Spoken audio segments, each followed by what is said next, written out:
नानी हजुर एक कप चिया बनाउनु कस्तो टाउको भारी भयो हुन्छ अच्छा सुन त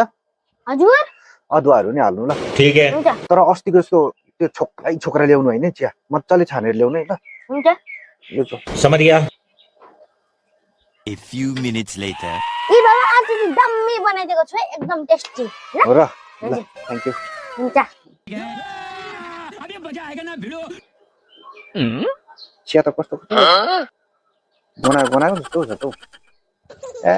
आजकल चिया रङहरू पनि सबै के डुप्लिकेट आउँछ 4 महिना अदुवा बनाएको होला के भन्छ यो कैसे के हो यो? रहते हैं यार अनि तपाईँले भन्नुभएको होइन मजाले चालेर ल्याउनु भनेर ए अनि तपाईँले त केही गरेन जस छैन मलाई यसमा चालेर लिएर मच्चामा चालेर लिएर आइज भनेको मजाले चालेर लिएर